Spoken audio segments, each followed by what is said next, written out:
লেখা ও ছবিতে সুকুমার রায়ের জীবনের নানা মুহূর্ত, সেই সঙ্গে চেনা অচেনা পাণ্ডুলিপি, বইয়ের প্রচ্ছদ। সুকুমার রায়ের জন্মের ১২৫ বছর পূর্তি উপলক্ষে এক প্রদর্শনী শুরু হলো গগনেন্দ্র শিল্প প্রদর্শনশালায়। আয়োজক শহরের একটি আবৃত্তির ব্যান্ড। মঙ্গলবার বিকেলে এই প্রদর্শনীর উদ্বোধন করেন অভিনেতা সৌমিত্র চট্টোপাধ্যায়।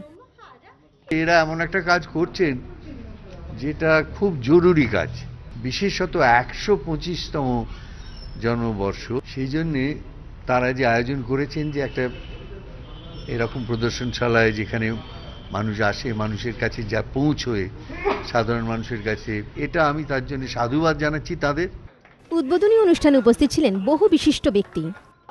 সুকুমার রায় সবসময় সেই ছোটবেলা থেকে টানে, এখনো টানে, যার জন্য সুকুমার রায়ের কোথাও কিছু হলে সেটা একটা ইন্টারেস্ট তো থাকেই।